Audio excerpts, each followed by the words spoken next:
tell me that I'm never. Hai, hello, salam sejahtera Malaysia. Saudara-saudara, selamat datang ke channel Fels Lifestyle. Kepada yang baru di dalam channel ini, selamat bergabung admin ucapkan. Pada akhirnya, berkaitan dengan usul undi tak percaya, Anwar Ibrahim sebelum ini sudah mencabar dirinya supaya usul undi tak percaya dibawa di parlimen. Dan pada akhirnya Anwar Ibrahim telah menang, tetap menang. Dan yang terkini bertarik 21 September melalui satu artikel daripada Malaysia Kini, Anwar cabar pembangkang bawa usul undi tak percaya. Sebelum ini di dalam Muktamar PAS telah meluluskan usul menggesa Anwar Ibrahim letak jawatan. Anwar Ibrahim mencabar pembangkang membawa usul undi tidak percaya kepadanya sebagai Perdana Menteri pada sidang Dewan Rakyat akan datang. Perkara itu dipercayai diungkapnya sebagai respon selepas pemuda PAS membuat usul dalam Muktamar Parti pada minggu lalu supaya Anwar meletakkan jawatan. Presiden PKR itu turut menempelak gesaan itu sebagai tidak tahu hukum dan peraturan. Mahu main-main dengan kita? Kita ada 30 orang suruh Anwar turun. Negara apa? Sistem apa? Datang ke sini, bagi tahu, suruh Anwar turun. Ingat negara dia, tak ada ikut peraturan, tak ada ikut hukum. Nak turunkan sila, saya bagi jaminan. Ada sidang parlimen pertengahan Oktober, bawa usul cepat, kalau lambat pun saya luluskan. Bawa usul undi tidak percaya kepada Anwar sebagai Perdana Menteri, tak payah jerit. Kamu itu turun dulu. Banjir pun tak terurus, muka ini juga nak pergi tolong, katanya. Wow. Anwar berkata demikian ketika berucap di Himpunan Keadilan Suara Rakyat Suara Keramat dari Reformasi ke Malaysia Madani di Stadium Nasional Bukit Jalil, Selangor. Terdahulu Malaysia Kini melaporkan pemuda PAS dalam muktamar yang diadakan di Temerloh minggu lalu mendesak Anwar meletakkan jawatan atau diturunkan dengan kadar segera. Usul tersebut dibawa dan dibentangkan perwakilan pemuda PAS kawasan Tambun Abdul Abidi Muhammad Maznan yang kemudiannya dibahas dan diluluskan dengan sebulat suara. Anwar yang juga ahli Parlimen Tambun menyifatkan pihak pembangkang ketandusan modal untuk menghentamnya. Malah katanya pembangkang hanya menggunakan hal-hal lampau dan isu dirinya sebagai bekas banduan. Hari ini mereka boleh bercerita hal lampau. Pembangkang tidak ada modal, paling tidak apa mereka kata. Ya, bekas banduan jadi Perdana Menteri. Saya memang bekas banduan, tetapi banduan terhormat dengan tuduhan zalim dan keji. Dan dulu bapak-bapak kamu, pemimpin-pemimpin PAS antara yang pertama benteng pertahankan kami dan menolak fitnah itu. Sekarang anak-anak mereka yang jahil tentang sejarah, yang menjadi perkakas kepada perasua, yang menjadi alat kepada orang-orang mencuri harta, sekarang mahu jadi jago. Saudara-saudara, inilah satu pengumuman Anwar Ibrahim yang bagi saya mengejutkan seluruh kepimpinan PN dan PAS dan menunjukkan Anwar sebenarnya layak untuk terus memegang jawatan sebagai Perdana Menteri. Apa komen Anda? Halo semua, salam sejahtera Malaysia. Selamat datang ke channel Fels Lifestyle. Terima kasih kerana terus setia dan bersama di dalam channel ini. Tuan-tuan dan puan, ada saja pendedahan daripada SPRM yang menggemparkan seluruh rakyat Malaysia.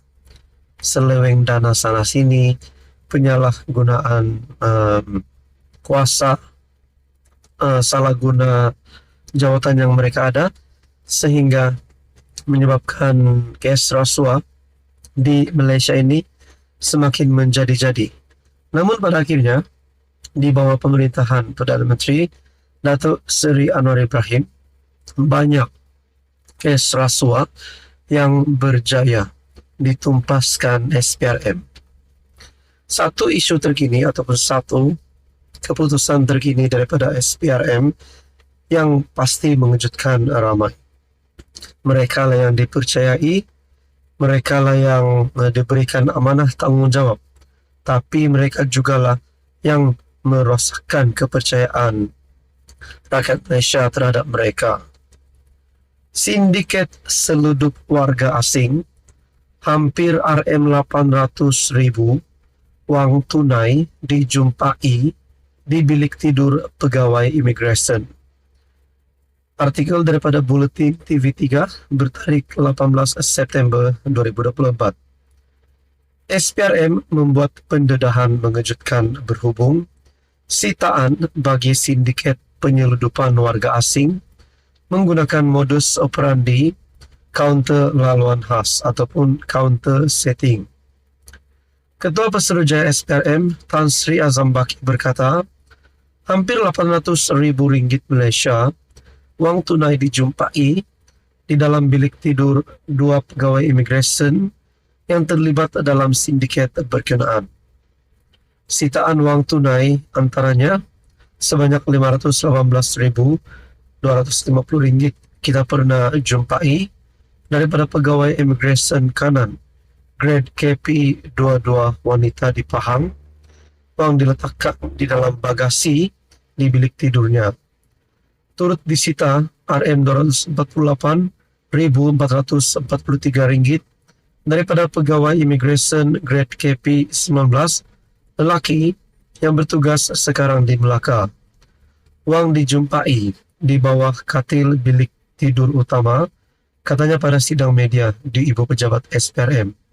Tambahnya, jumlah itu antara keseluruhan RM1,49 juta yang disita selain ES 9.900 dan 5.470 bat menerusi OP-PAM, OP-Setting dan OP-PAM 2.0 yang dijalankan masing-masing pada 20 Ogos, 29 Ogos serta 12 September lalu.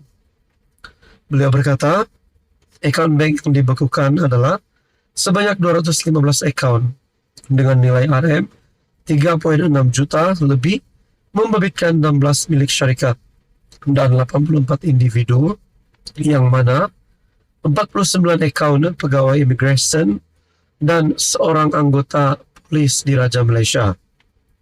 SPRM turut menyita 22 unit kenderaan dengan melibatkan 9 kereta dan 13 motosikal.